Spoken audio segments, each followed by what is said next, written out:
அன்பு உறவுகளுக்கு வணக்கம். யாழ்ப்பாணம் நவாலியூர் சோமசுந்தர புலவரின் படைப்புகளைப் பற்றி பாகம் 2. நவாலியூர் சோமசுந்தர புலவர் அவர்கள் ஒரு கவிஞர் மட்டுமல்ல, குழந்தைகளுக்கு தமிழை இனிமையாக கொண்டு சென்ற ஒரு பெரிய தமிழ் ஆசிரியர். அவருடைய படைப்புகளில் 3 முக்கியமான திசைகள் காணப்படுகின்றன: குழந்தை இலக்கியம், சைவ பக்தி இலக்கியம், தமிழ் பண்பாடு மற்றும் வாழ்க்கை நெறி பாடல்கள். அவருடைய மிகப்பெரிய சிறப்பு குழந்தைகளுக்காக எளிய தமிழில் பாடல்கள் இயற்றியது. அவர் பாடல்களில் இயற்கை மீது அன்பு, பெற்றோர் மீது மரியாதை, ஆசிரியர் மீது மதிப்பு, நல்ல ஒழுக்கம், தமிழ் மொழிப்பற்று ஆகியவை இடம்பெற்றன. குழந்தைகள் மனதில் தமிழ் விதையை விதைத்ததால் அவருக்கு தங்கத் தாத்தா என்ற பெயர் நிலைத்தது. ஆடிப்பிறப்புக்கு நாளை விடுதலை பாடல். இலகுவாக தமிழ் நடையில் விஞ்ஞானத்தை போதித்த மெய்ஞான ஆசிரியர் எப்படி என்று பாருங்கள் மக்களே. பண்டைய தமிழர்களின் வாழ்வியல் இயற்கையோடு இயைந்தது. தை எனில் தொடங்கி ஆனி வரை உள்ள 6 மாதங்கள் உத்தராயண காலம். சூரியன் வடக்கு நோக்கி நகர்தல் என்றும், ஆடி முதல் மார்கழி வரை உள்ள 6 மாத காலங்கள் தட்சிணாயன காலம், சூரியன் தெற்கு நோக்கி நகர்தல் என்று பிரிக்கப்படும். வறட்சியிலிருந்து குளிர்ச்சி. ஆனி மாதம் வரை கோடையின் உக்கிரம், வறட்சி மற்றும் கடுமையான உழைப்பு இருக்கும். ஆடி மாத பிறப்பு என்பது தென்மேற்கு பருவமழைக்காலம் தொடங்குவதை குறிக்கிறது. விடுதலை. வறட்சியான சுட்டெரிக்கும் கோடை வெயிலின் பிடியிலிருந்து பூமி தாய் குளிர்ச்சியை பெற்று விடுதலை அடையும் புள்ளியே ஆடி பிறப்பு. இயற்கையின் இந்த உஷ்ணத்தணிப்பை மனித மனங்களின் அகக்குளிர்ந்த நிலையாக புலவர் கண்காணிக்கிறார். இயற்கையில் எல்லாவற்றிற்கும் ஒரு சுழற்சி உண்டு. பகலுக்கு பின் இரவு, உழைப்புக்கு பின் ஓய்வு என்பது பிரபஞ்ச நீதி. சோமசுந்தர புலவர் வாழ்ந்த யாழ்ப்பாண சூழலில் சித்திரை, வைகாசி, ஆனி மாதங்கள் கடுமையான விவசாய மற்றும் உழைப்பு காலங்கள். ஆடி மாதம் வந்ததும் பலத்த காற்றும் மழையும் தொடங்குவதால் மக்கள் தங்களின் கடின உழைப்பை குறைத்து கொண்டு வீடுகளில் ஓய்வெடுக்க தொடங்குவார். எனவே இந்த நாளை விடுதலை என்பது கடின உழைப்பிலிருந்து மனித உடலும் மனமும் பெறும் தற்காலிக ஓய்வை குறிக்கும் இயற்கை தத்துவமாகும். பெரியவர்களுக்கான இந்த இயற்கை தத்துவத்தை சோமசுந்தர புலவர் மிக நயமாக சிறுவர்களின் உலகத்தோடு பொருத்துகிறார். பள்ளிக்கு சென்று கடுமையாக படிக்கும் சிறுவர்களுக்கு விடுமுறை என்பது எவ்வளவு பெரிய மகிழ்ச்சியோ அதை ஆடிப்பிறப்போடு ஒப்பிடுகிறார். ஆடிப்பிறப்புக்கு நாளை விடுதலை, ஆனந்தம் ஆனந்தம் தோழர்களே. பள்ளி பாடங்களில் இருந்து விடுதலை.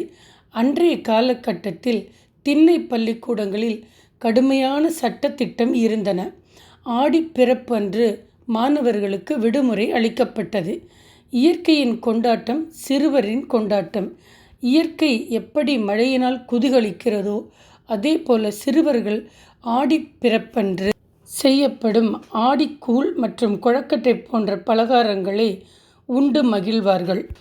இந்த பாடல் ஆடிப்பிறப்பு விழாவின் மகிழ்ச்சி, குடும்ப ஒன்று கூடல், கிராமிய வாழ்க்கை, தமிழர் மரபு ஆகியவற்றை அழகாக வெளிப்படுத்துகிறது.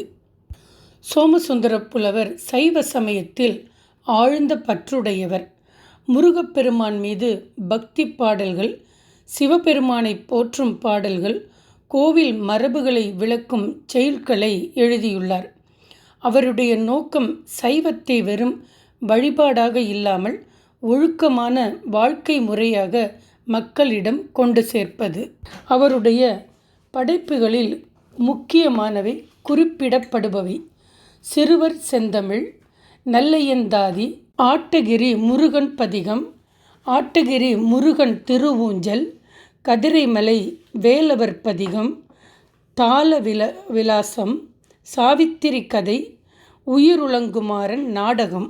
அக்காலத்தில் பல புலவர்கள் கடினமான செய்யுள் நடையில் எழுதினார். ஆனால் சோமசுந்தர புலவர் தமிழ் எல்லோருக்கும் உரியது, குழந்தையும் புரிந்து கொள்ள வேண்டும் என்ற எண்ணத்தோடு எளிய சொற்களில் எழுதினார். அதனால் அவர் பாடல்கள் இன்று வரை மக்கள் நாவில் வாழ்கின்றன. நவாலியூர் சோமசுந்தர புலவரின் பெயரை சொன்னவுடன் ஈழத் தமிழர்கள் நினைவில் வரும் அன்பான சொல் தங்கத்தாத்தா. இது அவர் தானாக சூட்டிக்கொண்ட பட்டமல்ல, குழந்தைகளும் பொதுமக்களும் அவர் மீது கொண்ட அன்பினால் உருவான பெயர். சோமசுந்தர புலவர் ஒரு ஆசிரியராக இருந்தபோது குழந்தைகளிடம் மிகுந்த அன்புடன் பழகினார். குழந்தைகளை அச்சுறுத்தாமல் கற்றுக் கொடுத்தார். கடினமான தமிழ் இலக்கணத்தையும் எளிமையாக விளக்கினார். பாடல்களாலும் கதைகளாலும் அறிவை ஊட்டினார்.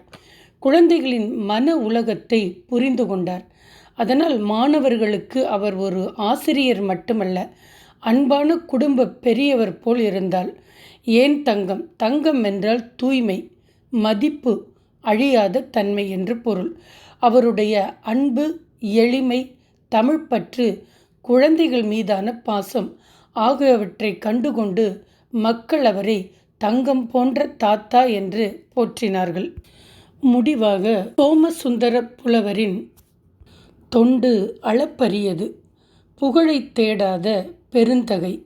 அவருடைய நோக்கம் புகழ் பெறுவது அல்ல, தமிழை நேசிக்கும் தலைமுறையை உருவாக்க வேண்டும் என்பதே அவருடைய எண்ணம்.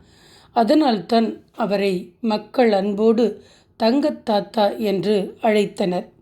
நவாலியூர் சோமசுந்தர புலவர் ஒரு கவிஞர் மட்டுமல்ல, அவர் தமிழை குழந்தையின் நாவில் வைத்தவர், பண்பாட்டை பாடல்களில் பாதுகாத்தவர், சைவ மரபை இனிமையாக எடுத்துச் சென்றவர். சுருங்கச் சொல்லின் தமிழ் மொழியை குழந்தைகளிடம் கண்ணுற்றவர். அவருடைய செல்வம் நூல்களில் மட்டும் இல்லை, ஈழத் தமிழர்களின் நினைவுகளிலும் இன்றும் வாழ்கிறது. நன்றி, வணக்கம். நாம் எப்பொழுதும் இணைந்தே பயணித்திருப்போம்.